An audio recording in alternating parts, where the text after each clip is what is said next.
Sa previous episode, ang bida nating nagngangalang Banasa ay bigla na lang na-summon sa ibang mundo bilang isang kandidato pagkabayani, subalit may problema dahil ang kakayahan niya ay hindi kwalipikado para maging isang bayani at sobrang nadismaya ang hari sa pangyayaring ito. Dahil sa pagkadismaya, nag-utos ang hari na itapon si Banasa sa isang lugar na kung saan ang lugar na ito ay kuta ng mga demonyo para sa paraan na mamatay si Banasa kung sakaling umatake sa kanya ang mga halimaw. Subalit ang di alam ng hari na ang bida nating ito ay may overpowered na kakayahan kaya naman ay nagawa niyang malampasan ang delikadong lugar at nilinis pa niya ito. At sa pagpapatuloy ng ating recap, kinabukasan ay nagising si Fleo at nadatnan niyang nakatitig sa kanya si Riz habang siya'y natutulog at nang tanungin niya kung bakit, sinagot siya ni Riz na sila ay mag-asawa na ngayon kaya normal lang natitigan niya siya habang natutulog. Nagkaroon tayo ng pagbabalik tanaw sa nakaraang gabi kung saan handang-handa na si Riz na dalhin sa Pound Town bilang asawa ni Fleo, ngunit hindi pa rin matanggap ni Fleo ang buong kasunduan bilang totoo kaya't tumanggi siyang makisama sa kanya sa gabi.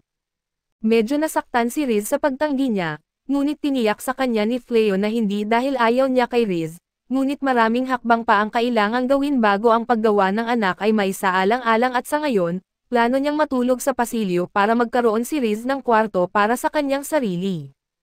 Subalit sinabi ni Riz na magsisimula ng maghinala sina Bale at ang iba pa kung tatanggi si Fleo na matulog sa iisang kwarto kasama siya, dahil dito ay napilitan si Fleo na manatili kasama siya habang nandito sila. Kahit na hindi pa maaaring mangyari ang pagpaparami ay gusto ni Riz na gumawa ng mabuti para kay Fleo kaya nag-alok siya na tulungan siyang magbihis para sa araw. Hindi kailangan ni Fleo ng tulong niya pero dahil hindi naman ito masama, hindi siya tumutol nang tanggalin ni Riz ang kanyang damit. Ngunit sa sandaling iyon ay pumasok si Bose sa kwarto at sa nakitang sitwasyon, naramdaman niyang may nakita siyang hindi niya dapat makita at agad na umalis at kalaunan, nagsimula silang magsanay ayon sa kanilang napagkasundoan subalit nang makaharap ni Bale ang isang higanteng baboy ramo, tumakbo siya palayo pag-atake nito sa kanya.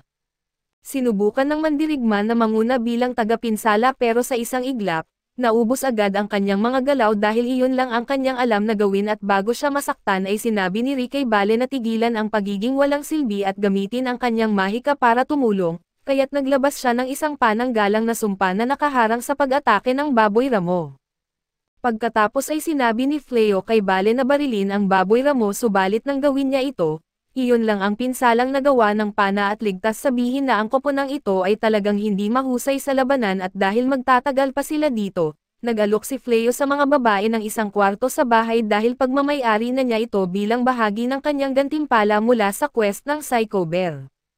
Hindi niya maaaring hayaang matulog sila sa sahig magpakailanman at talagang nagpapasalamat sila sa kanyang pag-aalala. Biglang dumating si Riz at sinabing tapos na niyang ihanda ang tanghalian kaya dapat na silang kumain. Ngunit hindi pa nakakapasok si Riz sa kusina dati kaya hindi niya alam ang konsepto ng pagluluto ng pagkain. Ayaw ni Fleo na magkaroon sila ng food poisoning kaya iminungkahi niya na lutuin nila ang karne, ngunit hindi niya pababayaan na si Ri ang magluto dahil siguradong masunog ito hanggang sa maging abo kung susubukan niya. Nag-alok si Bale na tulungan siya sa paghahanda ng pagkain at pagkatapos ng ilang oras, sa wakas ay handa na ang buong pagkain at lahat ay nag-iisip na maganda ang hitsura nito kaya't pinuri nila ang kahangahangang kasanayan sa pagluluto ni Fleo, subalit hindi niya maaaring kunin ang lahat ng credit dahil si Bale ay magaling din palang magluto. Nagseselo si Riz sa lahat ng papuri na natatanggap ni Bale dahil siya ang dapat na asawa rito. Nahihiya si Bale sa lahat ng papuri at ipinaliwanag niya na mas magaling siya sa pagluluto kaysa sa paggamit ng espada, na alam na ng lahat. Nagmula siya sa isang bumagsak na pamilyang noble at mahirap ang panahon kaya hindi sila makapag-hire ng chef kaya kinailangan ni Bale na matutong magluto ng kanyang pagkain, lahat ay sumubsob at masarap ang pagkain gaya ng itsura nito. Kaso nag-alangan pa rin si Ri na magtiwala sa pagkain dahil siya ay istriktong anti-vegetarian subalit dahil si Flea ang gumawa ng salad, doon ay sinubukan niya ito at hindi naman ito masama at mamaya ay dinala ni Fleo ang lahat ng sobrang baboy na kanilang napatay habang nangangaso sa guild, para tasahin at nagsisimula na siyang makakuha ng atensyon kung gaano kabilis para sa kanya na mapabagsak ang mga higanteng iyon. Naghihintay silang matasa ang kanilang guild kaya tinanong ni Ri si Fleo kung ayos lang ba kung pupunta siya sa bayan sandali, Wala siyang problema dito dahil may aasikasuhin daw siya at nilapitan din siya ng isang empleyado ng guild na nagngangalang Lith na gustong pag-usapan ang ilang bagay. Kaya sinabi niya na dapat silang magkita muli pagkatapos niyang matapos. Pagkaalis ni Fleo ay determinado si Riz na simulan ang kanyang pagsasanay sa lahat ng bagay at samantala, nakikipag-usap si Fleo kay Lilith na nagsabi sa kanya na siya ay naging tanyag sa bayan dahil sa kanyang hindi kapanipaniwalang mga nagawa at ang mga kwento ng kanyang lakas ay umabot na sa palasyo kaya isang alok ang ipinapaabot sa kanya para magtrabaho sa ilalim ng bayani.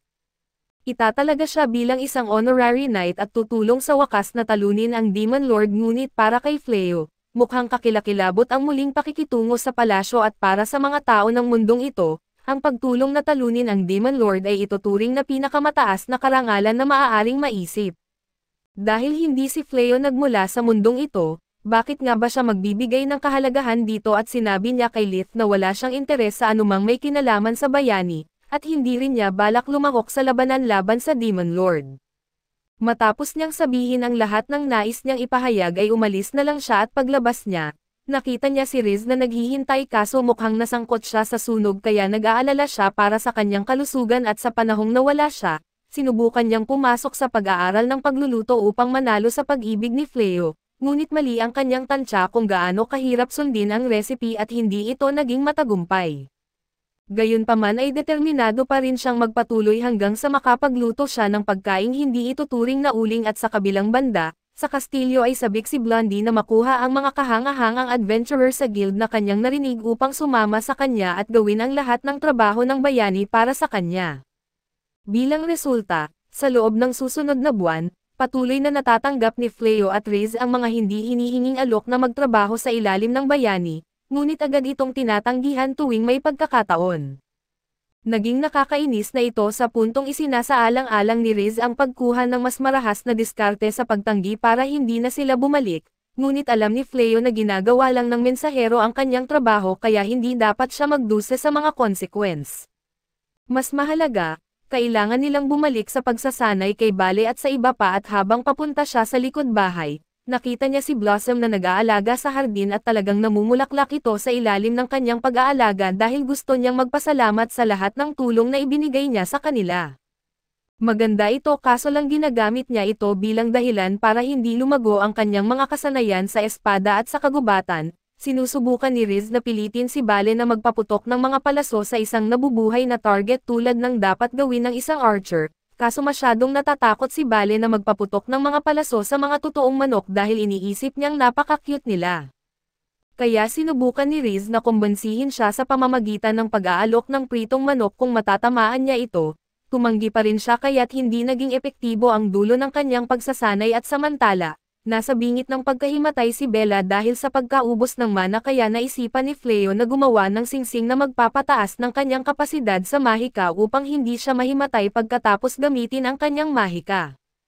Nagpapasalamat siya dito, ngunit pinayagan niyang sakupin siya ng mga mapanghimasok na kaisipan at damdamin niya para kay Fleo at ang kanyang sarili sa isang saglit at sinubukan na isuot ito sa kanyang daliri ang singsing. Ngunit pinigilan ito agad ni Riz dahil ayaw niyang may kompetisyon bilang asawa ni Fleo.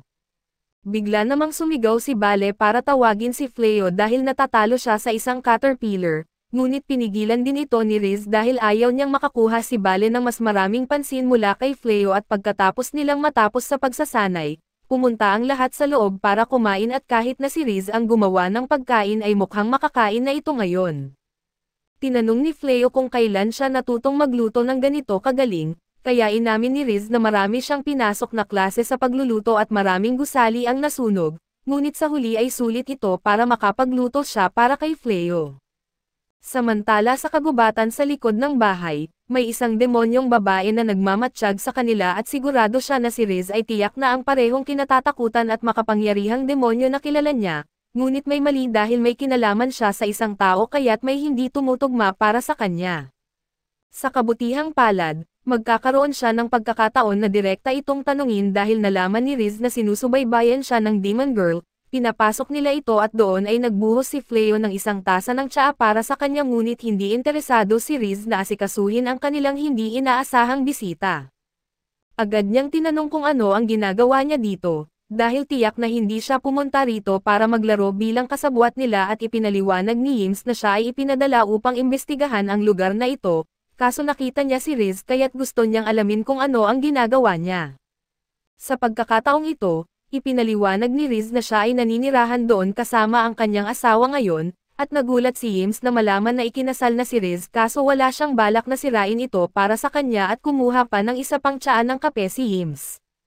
Hindi siya makapaniwala na sobrang nagbago si Riz sa panahong wala siya. Isa pang bagay na nakita niyang kakaiba ay si Fleo at mukhang masyado siyang mahinahon sa kabila ng pag-upo kasama ang isang demonyong kasabwat ng isang Dark Lord, at hindi kayang analisahin ni Yims ang kanyang mga stats gamit ang kanyang kakayahan.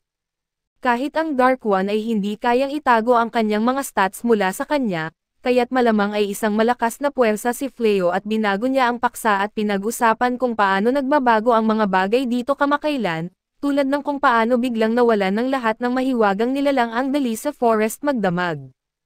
Narinig ito, naalala ni Fleo ang spell ng purification na ginamit niya sa simula at dahil mukhang sobrang lakas ng kanyang ibang mga spells, malamang na nagtagumpay ang kanyang purification sa paglilinis ng buong kagubatan.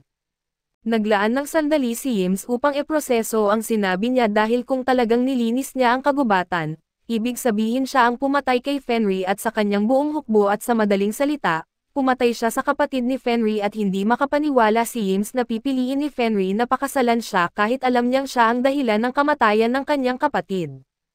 Sinabihan ni Riz si Yims na tumahimik muna dahil nakakainis na ang mga akusasyon niya kay Fleo. Ngunit nang tanungin ni Fleo kung alam niya na pumatay siya ay kinumpirma ito ni Riz at di maraming tao sa kaharian na may kakayahang gumamit ng purification magic sa ganitong kalaking saklaw, kaya halata na si Fleo lang ang makakagawa nito.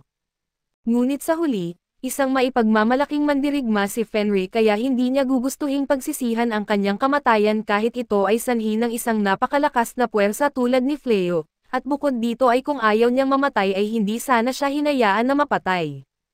Nagmahal si Riz kay Fleo dahil sa kanyang lakas kaya kahit kanino pa siya pumatay, hindi magbabago ang damdamin niya para sa kanya at bigla nilang napagtanto na narinig ng mga knight ang kanilang buong pag-uusap kaya't alam na nila ngayon na si Riz ay parehong demonyong si Fenrir na pumatay sa kanya noong una, kaya lalo silang natakot sa kanya lalo na si Bale. Nakita na si Fleo ay isang malaking banta sa madilim na hukbo. Hiningi ni Yims kung maaari siyang makipaglaban kay Fleo upang makita kung gaano kalakas ang lalaking pinakasalan ni Fenrir at sa palagay niya, kaya niyang talunin silang dalawa ng sabay subalit hindi ito papayagan ni Riz dahil iniisip niyang sinusubukan ni Yims na nakawin ang kanyang lalaki. Sa huli ay pumayag si Fleo sa laban at itinakda ang mga patakaran na pinapayagan ang mahika at magpapatuloy ito hanggang may sumuko. Lumundag si Yims sa ere at nagpapalabas ng isang spell upang lituhin si Fleo habang ang isa pang spell ay lumalabas mula sa ibaba. Agad na dinaspell ni Fleo ang pareho at kinontra ng kanyang sariling spell na nagpabitag kay Yims sa ere.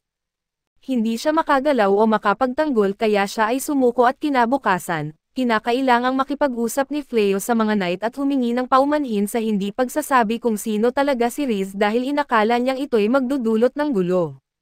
Nauunawaan niya kung nais nilang iulat siya sa kastilyo, ngunit sinabi ng mga ito na lubos na nakatuon si Riz kay Fleo kaya hindi na siya bahagi ng Dark Knight. Sumang-ayon si Bale na karaniwan ay kailangan nilang iulat ito sa kastilyo ngunit dahil hindi na isang banta si Riz at tumutulong na sa kanila sa nakalipas na buwan, maaaring makakalimutan nila itong banggitin sa hari. Natuwa si Riz na marinig ito, ngunit nakuha ang kanyang pansin sa labas nang bumalik si Yims. At dahil sa pagkatalo ay nagdala siya ng buong hukbo ng dragon upang talunin si Fleo at sa halip na matakot, namangha si Fleo dahil ito ang unang pagkakataon niyang makakita ng mga dragon ng personal. Inutos ni Yims sa mga dragon na umatake dito kaya't hinarap ito ni Fleo sa pamamagitan ng pagbagsak sa kanilang lahat gamit ang kanyang mahika sa isang iglap. Ang pinakamalakas na hukbo ng dragon ng Dark One ay naging tambak ng mga bangkay. Ang mga dragon na nakaligtas ay mabilis na umalis dahil hindi sila binabayaran ng sapat para rito. Sinabi ni Blossom kay Fleo na kahanga-hanga siya dahil kaya niyang harapin ang maraming dragon ng sabay-sabay at kung alam niya na magiging ganoon kabilis, hinagis sana niya ang kanyang asarol sa isa sa mga dragon upang makakuha ng titulo ng Dragon Slayer. Ngunit sinabi ni Fleo na wala namang dahilan kung bakit hindi pa rin niya ito maaaring subukan. Sinabi niya kay Blossom na ihagis ang kanyang asarol sa isa sa mga dragon at habang ginagawa niya ito, pinalakas ni Fleo ang atake na sapat upang magpinsala sa leeg ng dragon at nakamit niya ang titulo kaya nagmadali ang iba pang lumapit kay Fleo upang humingi ng tulong, ngunit umalis na ang lahat ng dragon kaya't wala na silang swerte. Samantala, si Lord Gol ng Dark Knight ay nanunood ng lahat sa pagkabigla dahil sa taglay ni Fleo ang labis na kapangyarihan sa kabila ng hindi pagiging bayani, kaya nagpasya siyang harapin si Fleo ng personal upang tapusin ito. Kaso dito muna matatapos ang ating recap sa anime na ito, antabayanan po ninyo sa susunod na linggo ang bago nitong episode.